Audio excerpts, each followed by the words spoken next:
Imagine this. You're sitting in your small apartment, scrolling through your phone at 3 a.m. when an ad pops up, a gleaming promise of turning $100 into $1 million, all thanks to the power of compounding. But did anyone tell you that Albert Einstein supposedly called compounding the eighth wonder of the world? What if I told you that for millions strapped for cash, compounding isn't magic, it's a mirage sold in shiny bottles labeled as hope? We're digging deep, not just into compounding, but how dreams are sold to those with the least, why it keeps happening, and, most important, what you can really do to reclaim your financial future. If you're eager to build a life of abundance, hit subscribe now. We're committed to sharing proven methods and insights to help you succeed. All right, let's start with one raw, uncomfortable truth. About 70% of Americans have less than $1,000 in savings. But if you're poor, you probably hear daily that a dollar today is a fortune tomorrow if you invest it. Here's where the story twists, because in reality, the system often sells hope but rarely the tools. Have you ever seen a lottery billboard promising freedom forever with just one ticket? Think about how compounding is marketed in poor neighborhoods, posters splashed with smiling families, testimonial videos of someone who doubled their money in a year, telling you, you can be next. They say all you need to do is start small and let compounding do the work. But here's a cold fact. 60% of low-income investors cash out their investments in less than 2 years, mostly because of emergencies or layoffs. Compounding only works if you don't touch the money. The system knows desperate people can rarely afford to do that. Why isn't this talked about more? Now, pause for a second. Why would influencers and banks push these dreams so hard? Because financial companies make billions annually through fees, known as expense ratios, even when your investment isn't compounding but shrinking from every ATM visit or monthly deduction. Let's shatter a common myth. The man on the billboard is not like you. In fact, did you know the average age individual can start meaningfully investing as 37? By then, thanks to rising rents and student loans, most have already missed out on a decade of youth compounding. That's not marketed because, well, who would buy it? Now you may be wondering, is compounding only for the rich? No, but only if you know how to play the real game. Let's unravel that with an idea straight from Nobel-winning psychologist Daniel Kahneman. Poor people aren't irrational, they're risk-aware. They know the cost of a mistake. Let me ask you, how many times have you heard, just skip your coffee every day, invest that $3 and you'll be a millionaire? Sounds harmless, right? But here's something most never mention. 40% of working-class families live in food deserts where coffee is a luxury, not a habit. What they buy every day is not lattes, but extra hours on the bus, pay-per-minute cell data, or medication. Telling them to just save more isn't just tone deaf, it's a massive disservice. Instead, let's open a new door. Ever heard of income stacking?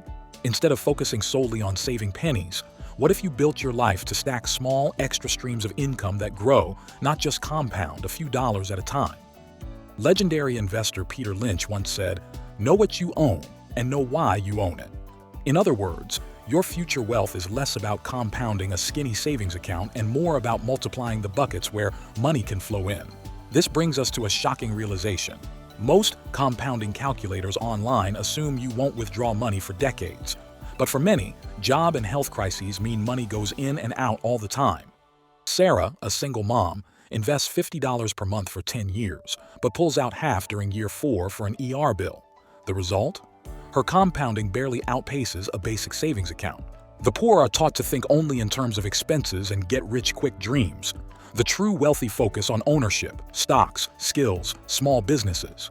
Have you ever tried charting all your skills, hobbies, and things people compliment you for? You'd be surprised how many can become sources for income stacking. But here's something even more surprising. Cultural wisdom about compounding isn't universal.